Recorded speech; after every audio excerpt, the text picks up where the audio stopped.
Hi Marcel. Hey Lewis, you right? how you doing? Yeah. Yeah, good. You're about to referee your first Triple Grand Final, aren't you? I am, yeah. Well, listen, mate, best of luck. Thanks very much. It's going to be amazing. Yeah, great. Would you mind, when you finished, if we just film a link for Baize Watch? It'll be 2 or 3 No, that's minutes. all right. Completely all right, yeah. Just Fantastic. bear in mind, we're going to start in 10 minutes, so Okay. just hurry up and please don't touch anything. Quite important. It's fine, mate. No worries. Cheers. Cheers. Thanks, mate. So we're here at the York Barbican for the Betway UK Championship, and as always, what a month we've had. I really want to mess the balls up. No, don't do that. Has he gone? Lewis, don't do it. Don't do it. Hey, Lewis!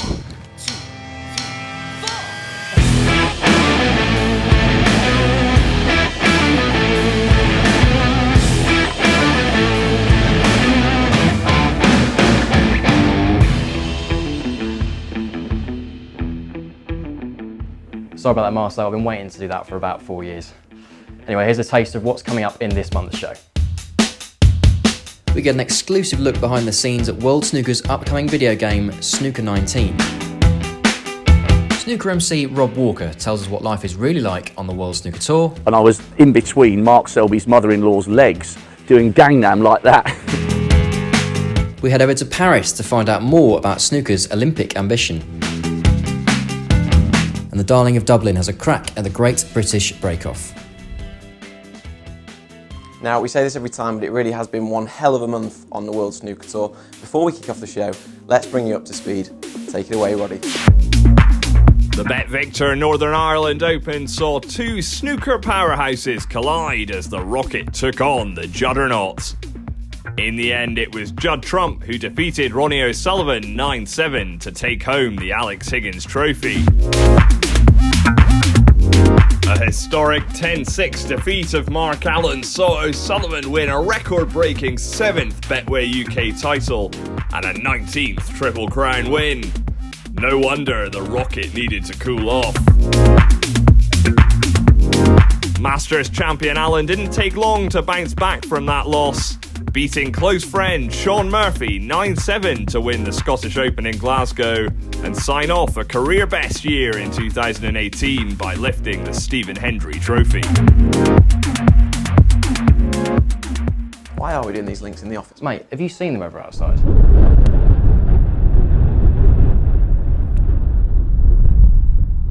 Not my hair like this, mate. I'm not letting this go. Anyway, a few months ago, you'll remember that we announced Snooker 19, World Snooker's first licensed video game since 2011. And because he's been so desperate to get on the show, we let Shaun Murphy loose at the design studios to see how they've been getting on with the development. Hey guys, the new snooker game, Snooker 19, is out soon. And the studios where it's been created isn't too far away from us here in Coventry. It's only down the motorway down in Leamington Spa. So we're going to hop in the car and go and take a look at what they're up to.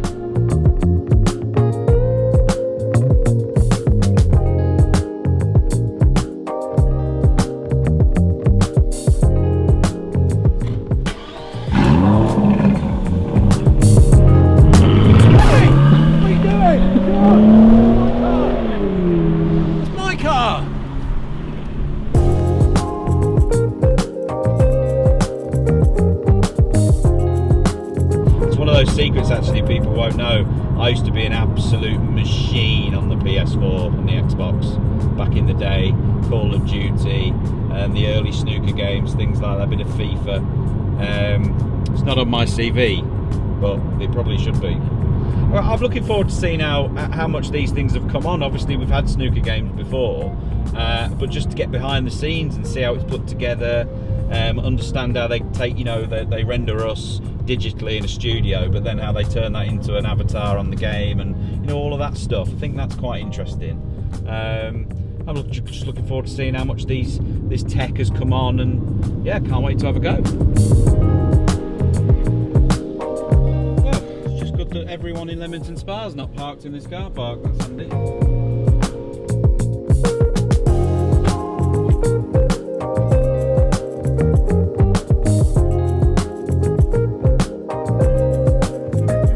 Can't wait for this. I'm really excited to have a go at this game. Let's get inside, see how the game's looking, maybe try and nick a frame. Hello. Justin, hey, Sean, how are you? Great to see you. Good to see you. Excellent. Let's get in. Welcome. Can't wait to have a go.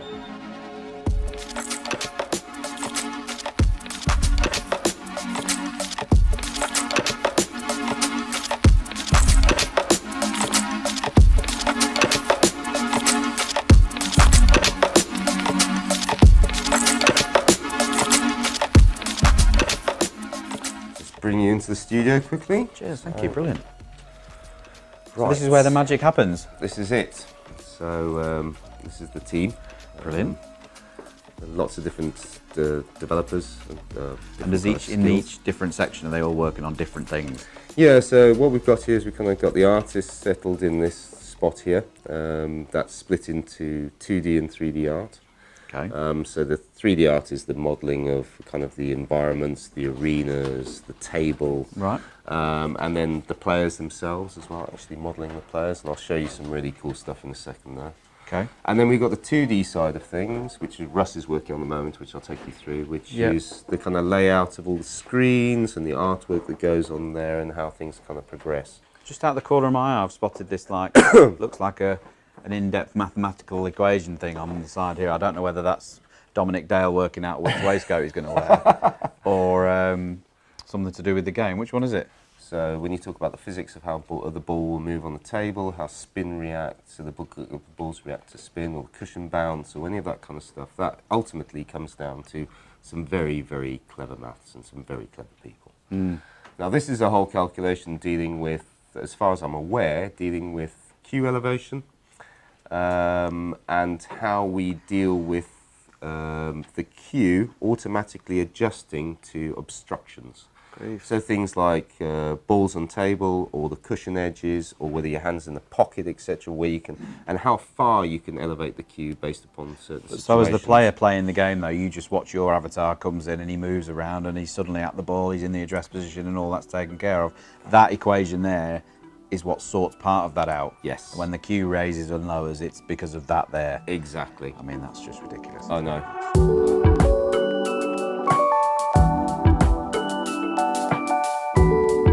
Who's this handsome devil? A few days ago, you would have remembered being dragged off Yeah. into a tent at the Rico and having a 3D scan done of yourself. So this is the kind of result of all those photographs that were taken as you were spun slowly on that seat. Yeah, I remember, yeah. And what it does is it produces something called a point cloud, so it's millions and millions of points of data, which is kind of triangulated through all the photographs that are taken. And that gives us the basis for building up essentially geometry. So as you can see there, I mean, that is essentially, it's almost like a clay sculpt. Yeah. And then what goes on top? That's unbelievably detailed, isn't it? It's incredible, isn't it? Far too detailed for me, yeah, for my liking. Now the beauty of this is then you can then put on things like shaders, materials, etc., which makes your skin react to light. So in different lighting conditions, it's all done dynamically. Right. So rather than just having a set lighting and you always look the same, Yeah, as yeah, you yeah. move Reacts around to certain the light. positions, you'll get bounce light coming off the table, so you get an occasional green light hitting the bottom. How much do I have to pay you guys to just make me look a little bit darker, like I've had a nice spray tan or something, or I've had 2 weeks in the Maldives I'm or sure something? we could do that. Yeah. So each of the stadiums takes a long time to get all the plans, and obviously the WSA have provided a lot of reference material and plans for the various different stadiums. And do you literally build that from the plans that you get set from World Snooker and Transport? Yeah, and reference, absolutely. And then you try to get the colours right, the carpets. And then, as you'll see, the certain areas react to light. You can see the shine on the table there. That is because you put basically a material there that says this is a certain kind of shiny wood. So pockets, the rails, we got a sample of the baize. Very detailed, isn't it? Yeah. Look at that. That's fantastic. And this is look not at the grain finished on the wood, article. like from up close there, and that's so realistic, isn't it? And this is still work in progress, so I wouldn't treat this as being the final table. Obviously, there's work to be done on the baize. Where we are now, I feel really comfortable with this progress. Fantastic.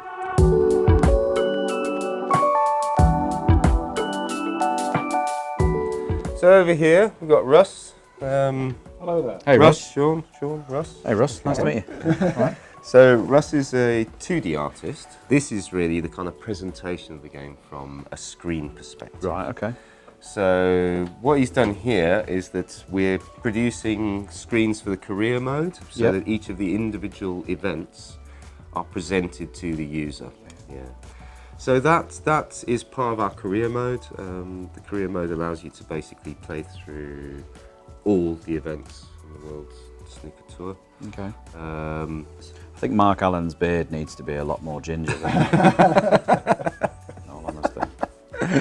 yeah. So this is where the kind of, well, I'd say the kind of engine room games developing. Yeah, this looks a little bit more in depth. We've got like a setup of like a regular snooker table, and we're going to hit this ball with a certain amount of pace and a certain amount of spin, and we're looking at the result of the calculation here. We can change the, for example, the elevation of the cue, and if we put some side on it, obviously the cue ball will swerve to some degree. So there you go. And of course it affects the angle at which the ball comes off the cushion because we've got spin on there. I think it's good. I saw on the first one you showed me there that you were playing it with topspin, and it did have in the mock-up, it had the cue ball actually sort of comes back on itself first after impact. It doesn't go in a straight line. And I think with the other, previous games that I've played, certainly snooker-based games, it's been a bit too rudimentary and stuff in terms of stuff like that. You weren't able to get the full spectrum of cue ball control. Yes. Whereas this looks, even it's got the arc in the projected, in the projected travel of the ball. It's got an arc in it, which is exactly what we see. That's like something out of the Matrix, isn't it? It is. Almost. Yeah. That's It's very cool. Well, listen, I've really enjoyed that. It was really good to see behind the scenes, and as I say, to get a feel for what goes into one of these games is just like, for me as the end user, is fantastic. I feel like I'm ready for a game. How about we go and have a go? Yeah, let's go and have a go. Okay. Really looking forward to your feedback on this.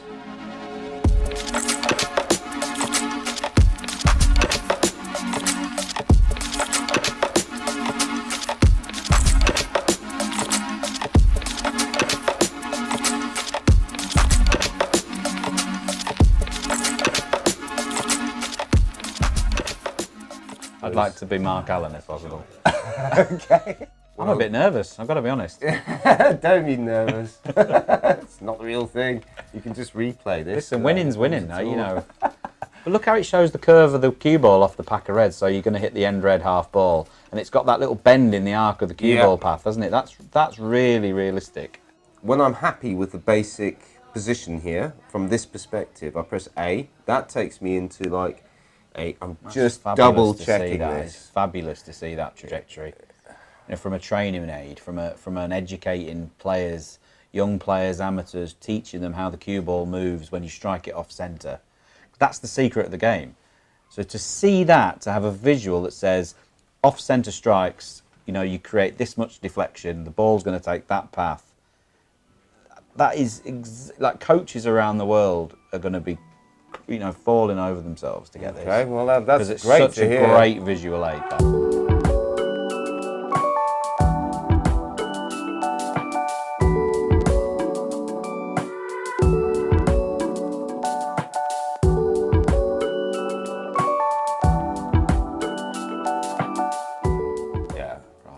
Belt this one.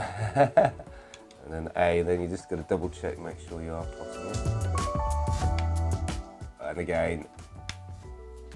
Around the back in off the green.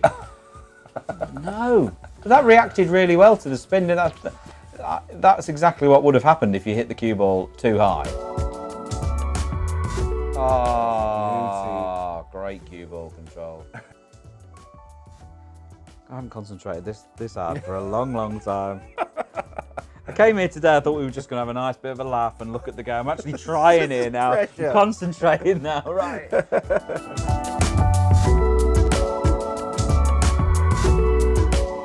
As it is, I'm going to have to play the long plant from one red to another. And that'll give you, now you can adjust that further if you want. So left trigger just for your fine tune. And then, that's it. Yeah, that looks pretty close. Come on, Murph.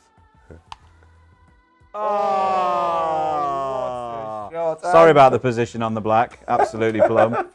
Sorry about that. Come on now, Mark Allen. Don't let me down. Get in there. 72. It's close. It.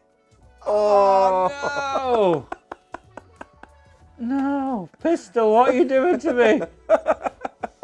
Oh, you're not putting me back this time, are you? No, play again. He said. Tell you what. I'll concede the match. There you go. An honourable concession. Absolutely. Thank you very much. Thank you very much. Really enjoyed Great game. that. Great, thank you. Mark Allen lost again. Shocker.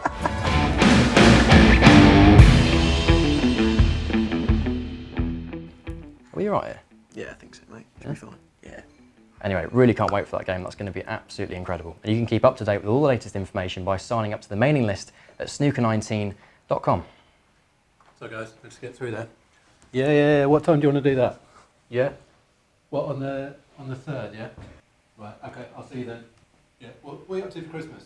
Anyway, next up on Baize Watch, we catch up with a legend of the game, a man whose flawless attention to detail has made him one of the best in the business. He was the ultimate king of the 80s with 6 world titles, still a force to be reckoned with now in his 50s. Ladies and gentlemen, he's a legend. He's Dennis Taylor.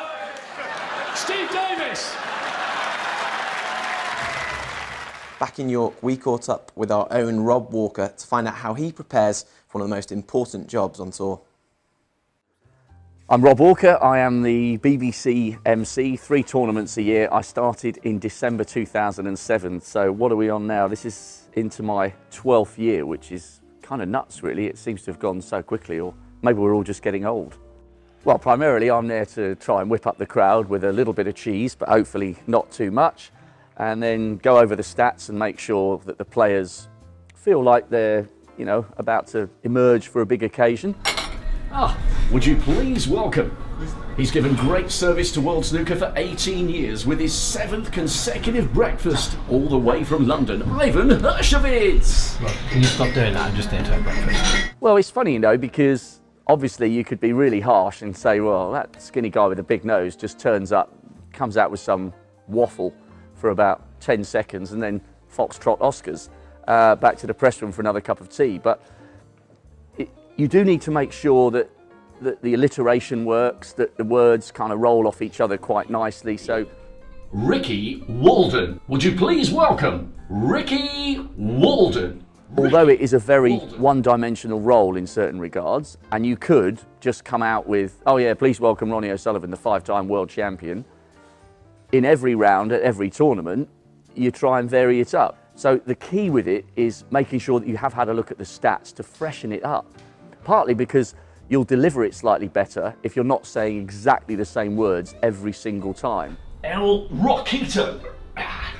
The Rocket. The Rocket. The Rocket. The Rocket. The 5-time champion of the world. The 5-time champion of the world. Blinking you're missing. Ronnie O'Sullivan. Ronnie. Well, Rob Walker's brilliant. I mean, he's so entertaining out there. He's really funny, and no, that's Roy Walker, isn't it? Oh, you mean the guy who does all the intros? But my first sort of piece to camera, if you like, my first couple of sentences, is quite important just to get me in the groove and set the tone. So when I wake up in the morning, I'll think about, although I only deliver about 25 seconds straight down the barrel. Ricky Walden.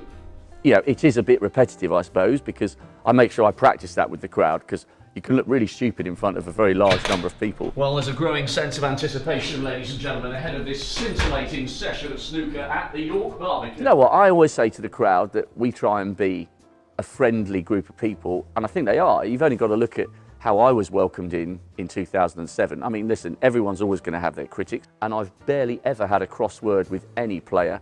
I'd count a few of them as friends. I'd count them all as good mates. Ah, El Pistol. I recognise that green waistcoat. How are you, big dog? Oh, good, all good. Mate, fantastic win at the International. Really enjoyed that one. Always enjoy introducing you. I'll see you out there. Cheers, mate. What a bell end. Oh yeah, listen, you got to see me on the dance floor after the final. That's one of the benefits of the job, that, you know, the players, obviously only 2 of them get to stay right to the very end, but people like us are there from start to finish, and the biggest session is usually after the UK, because in almost all cases, most of us are just about finished for Christmas. And the most legendary night I can remember was with Selby and his mother-in-law, and it was the year that Gangnam Style was huge. And we ended up, I don't think you were there, but we ended up in that bar opposite the Barbican. And at some stage, and this is all very above board, although it doesn't sound it when I say it, all of a sudden, my T-shirt was hanging off a speaker, and I was in between Mark Selby's mother-in-law's legs doing Gangnam like that. Obviously, everybody was fully clothed. But yeah, listen, those nights after the final, they're carnage. because they have to be. You've come through 7, 8 days, 9 days. Hopefully, you haven't made too many mistakes. And in the case of the UK, you're very close to Christmas. So, yeah, we do have some spectacular nights out occasionally, and they're usually worth waiting for.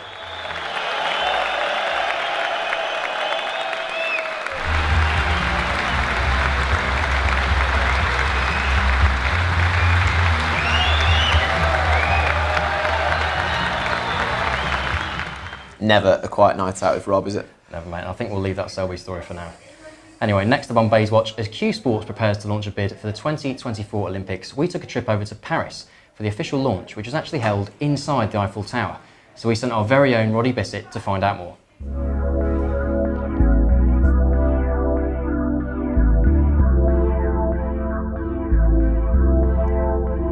In 2024, Paris will host the greatest sporting show on earth, the Olympic Games.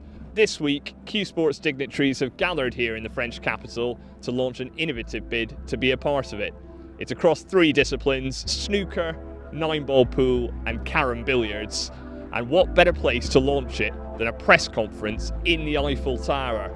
We're going to go along to find out more.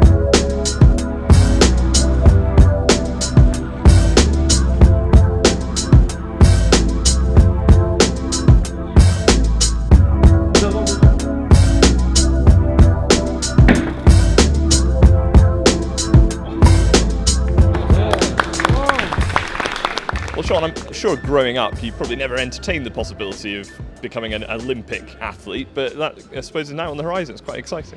Very much so. I mean, in a snooker player's dream, it's all about the World Championships and the major championships. But now, we're here. We've got all of the different factions in snooker, and Q Sports around the world are unified now under this bid. And that dream of standing in the Olympics and maybe competing for a gold medal is now looking like a reality. And listen, if this bid process goes well, you never know where it might lead. Ready? Yep. I think when you are at the Olympics, it's probably going to be a whole new experience and something you cannot explain. But just thinking about it and just, for example, looking at the World Games and stuff, the feeling must be incredible. So, well, let's hope, and I'm really hoping I could be part of this. Really, Q Sports as a family is conspicuous in its absence from the Olympics. I mean, we would, dwarf a lot of those other sports in terms of viewing figures and numbers around the world, bums on seats and people who watch through their, living rooms and things like that. We go into 1.6 billion homes around the world. I think we would bring quite a lot to the party. We're well respected around the world. We're obviously very strong in Asia, in the Far East, in South America, and obviously in Europe. So I think it is a very natural step. It's taken us a while to get here because obviously we have to unify the Q Sports family, and that hasn't been easy. But we're here now, and I'm really looking forward to seeing how this goes. It's going to give us some real opportunities working together with carom and pool to be able to really move this sport on. So we're really excited by that. In the disability side, in terms of the Paralympics, we're working towards getting Paralympic recognition in the first instance, and we're working with other countries. Australia are very interested in doing some work with us. We're already working with China. We have players playing in our events from Poland, Belgium and across Europe, and we have people coming from as far afield as India to play in our events. So we're very excited about these times and how things are progressing. To be united for the first time in pool, snooker and carom for this bid, it's fantastic. We are all united, players, federation, partners, commercial partners and industry partners, and it's very interesting. It'd be just phenomenal. I don't know. I mean, whatever words you could think of to praise it wouldn't be high enough. I mean, yeah, it would just be amazing. A dream come true for everyone. It would be such an achievement to get in the Olympics. To then carry off with a gold medal would just be the icing on the cake for any sports person. Finally on Baize Watch, another world champion steps up. I told you to leave, seriously, it's health and safety. Who are you?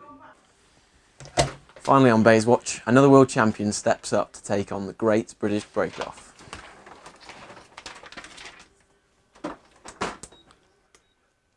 10 reds, 1 minute. Ken Doherty, take it away.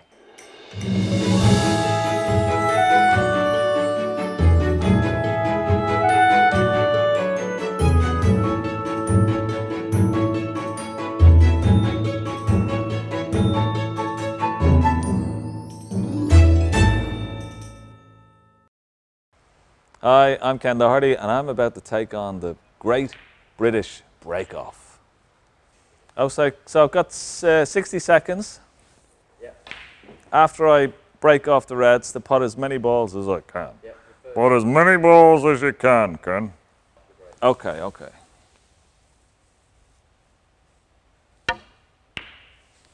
Oh, that's not bad.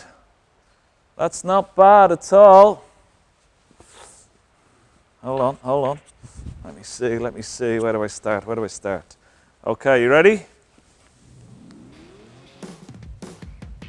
Go.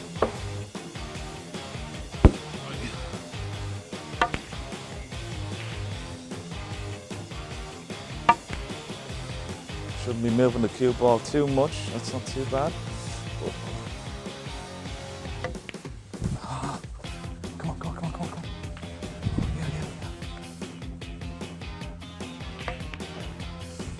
That's not good, is it? Oh, it is, it is, it is, it is. How many's left?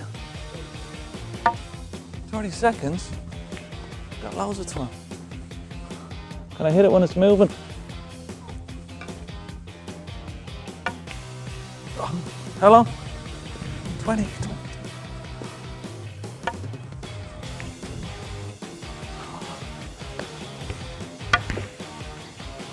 that it? Oh, 10. Get in. Yes! Oh, I can't run that fast. How many? Of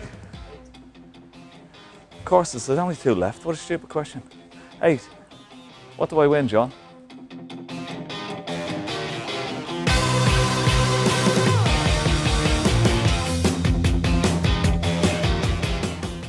And Ken was so close there. I mean, he definitely could have squeezed another one in there, couldn't he? He could, mate, yeah, but what are we doing in Barry's cellar? Well, it's literally the only place we're not going to get disturbed now. It's getting ridiculous. I mean, there's all sorts of stuff in here that looks great. Oh, some nice Steve Davis. Look at this. That's signed. Wow. It's Do you quite want nice, isn't it? Not really, mate. No. No, I'll leave it. Anyway, before we sign off for Christmas, here's a look ahead at what's coming your way in 2019. The first event of 2019 sees the world's top 16 players descend on London for the Dapperbet Masters. Can Northern Ireland's Mark Allen defend his title and secure a second Triple Crown win at Alexandra Palace?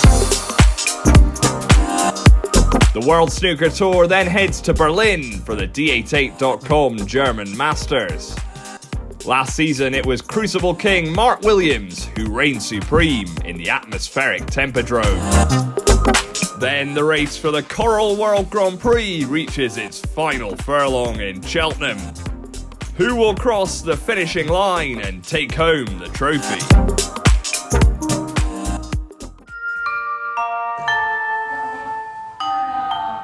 Oh, I didn't see you there. Well, that's it for the show this month, and that's it from us from 2018. So it's a Merry Christmas. And a Happy New Year from all of us here at World Snooker.